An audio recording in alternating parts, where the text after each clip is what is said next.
Ladies and gentlemen, welcome in to the top five most surprising college football teams of 2023.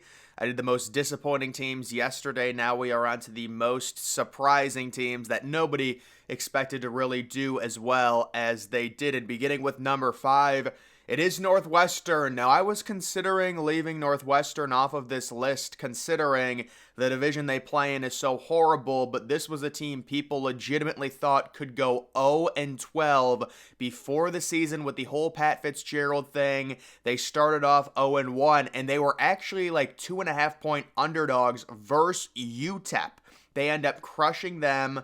They have some crazy, especially at the end of the year, beating Illinois 45-43. All of those points, they win 3 straight games. They go on the road. They beat Wisconsin. They make a bowl. And in typical Northwestern fashion, just when you think they're going to go 0-12, their interim head coach gets the full title, David Braun, because he did such a good job. So for me, Northwestern, very surprising. I mean, certainly looking at this schedule, it's not hard. You know, the Penn State game obviously is going to be a loss. At Duke, when they had Riley Leonard and he was healthy, that's going to be a loss. You do have a lot of easier opponents towards the end, but still, even a game against a decent Maryland team, I remember people trying to hype up Maryland in the middle of the season. They win that. You lose to Iowa only by 3. Imagine if they would have beaten Iowa. I mean, this is such a weird team. They beat Howard, the FCS team, by 3. But again, if you're projected to go 0-12, 1-11, you get crushed week 1, you're dealing with the coaching issues. This was like the worst Power 5 team, and they end up winning 7 games. That's gotta be on the most surprised list. Moving to number 4, it is Missouri. So Missouri went from a team, I saw multiple preseason outlets pick them to finish 12th, maybe even 13th out of 14 teams in the SEC, and they're possibly going to make a New Year's 6 game, although that's kind of in contention right now with either them or Ole Miss. I do think they're going to get the nod over Ole Miss, but you can see they start off very impressive win versus Kansas State. They won on that crazy long walk-off field goal. Brady Cook, very solid quarterback. Luther Burden, the former number 1 overall receiver, they get him to commit, and in his second year, he absolutely explodes onto the scene. They take advantage. You know, you beat Memphis. That was that weird game at the Edwards-Jones Dome, if I remember correctly. They win that by 7. They beat Vanderbilt. The loss to LSU is tough. That was a game they were winning throughout. LSU ends up coming back and beating them. But then they come back, you beat Kentucky, you beat South Carolina. You're going to lose to Georgia, of course. That was a game, I'm not going to say they could have won, but I didn't love the play calling late in that game trying to come back against Georgia, but still a 9-point loss against the number 1 team on the road. It's nothing to scoff at. They end up crushing Tennessee, which by far was their best game, 36-7 in a ranked v. ranked matchup.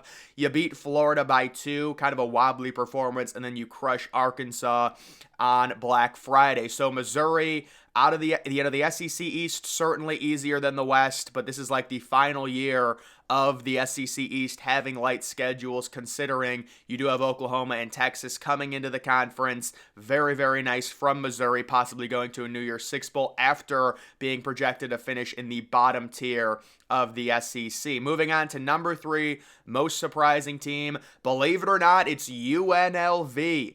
Yes, UNLV, the team that got destroyed by Michigan, but they made a quarterback change, and then they went on a crazy run in a relatively decent Mountain West. Now, the Mountain West has really kind of fallen off. We thought Fresno State possibly could make a New Year's Six Bowl. Then we thought Air Force. Doesn't look like anyone from that conference is going to make it. They did suffer an unfortunate loss to San Jose State, only by 6 points. It was close. San Jose State's been decent this year, but they still are going to their conference championship game. They're 3-point underdogs to Boise State. And if you've been following UNLV football at all, or even know just a little about them, they've been a complete train wreck the last 10, 20 years. It's been terrible to have a year like this completely out of the blue. You know, albeit against an easy schedule, you only faced one ranked team in Michigan. it is very impressive considering your only other loss to Fresno State by a touchdown on the road. There's no shame in that. You crush some teams like Hawaii and Nevada, New Mexico. You crush Wyoming by 20 points. Air Force on the road. Very, very solid season from UNLV. And again, that one loss to Michigan in week 2, imagine if they would have just scheduled a cupcake. They would be 10-2 right now. Imagine if they would have scheduled a cupcake and then beat San Jose State. They'd be 11-1 and they'd be ranked. But UNLV, what a crazy turnaround. It's also impressive considering their complete lack of home field advantage playing at Allegiant Stadium, which seats like 70,000 people, and obviously the entire upper deck is empty. There's barely any noise. Good for UNLV. They come in at number 3. At number 2, on the most surprising teams, it is Washington. Now, Washington was a team in the preseason people kind of had pegged, top 25-ish. We'll see. Michael Penix Jr., can he actually break out? Nobody expected this. Look at his passing stats, his yards. 450, 409, 473, 304, 363, 302. But that's just 3 straight 400-yard passing games to start off the year. They annihilated Boise State, and Boise State turned out to be pretty good, but their non-conference schedule was, very bad considering their big-time opponent, Michigan State, was terrible. They win that game, and they really started off the season amazing. The huge win, kind of their peak, was against Oregon. They win that game by 3 points, top 10 matchup.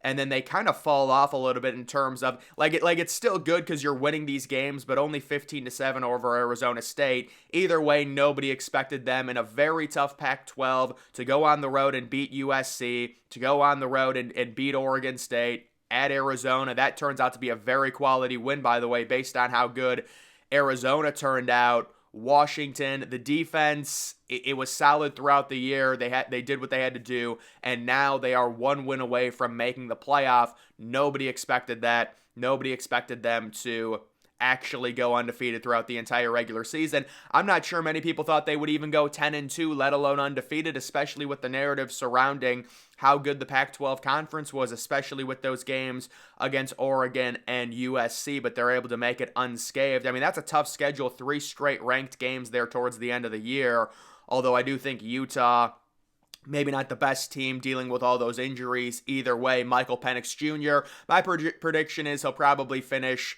second, maybe third in the Heisman. They do have some good defenders, possibly first-round picks, and obviously some elite receiving weapons to go along with it. And then when it comes to the number 1 most surprising team of 2023, it's got to be Arizona. And it's Arizona for a number of reasons. Number 1, you take a look at that week 2 game. Imagine if they would have won that. I mean, this is even before they switched quarterbacks. Deloria, I believe he's the transfer from Washington State. So he transferred in conference in the portal. Kind of weird there, but they lose to Mississippi State in an SEC Pac-12 little non-conference jousting match. And no one thought that game was going to be consequential. People actually said, man, Mississippi State must not be very good. They go to overtime with Arizona. And then Arizona beats UTEP Stanford. They beat Stanford by 1 point. They make a quarterback change, and they lose by 7 to Washington. No shame in that. Triple overtime loss at USC. I remember that game, and people were like, oh, USC is terrible. Well, I mean, yeah, USC is, honestly, I'm going to be honest, USC is better than people think they are because they finished 7-5, but analytically, they're actually a top 25 team. There's no shame in losing in triple overtime to them if you are Arizona, and then they go on a crazy run. Washington State never should have been ranked. They were ranked 19th, but they destroy Washington State. Noah Fafita, the superstar young freshman quarterback, absolutely breaks out during this stretch. I wonder if someone tries poaching him from the portal. That would be bad for the sport. It would be bad for the sport. We'd like to see Arizona come up with a young quarterback. It would be great. They've also got a very young, good receiver who at one point, I know he was a 5-star, but he kind of dropped down to a 4-star in I think his name's McMillan. Either way, just a crazy run towards the end of the year. And I'll be honest, the schedule did set up very favorably for them because like that Washington State team, they never should have been ranked. They get Oregon State at home. They win that game by 3. They get a UCLA team who kind of fell off at home. At Colorado, they win that by 3.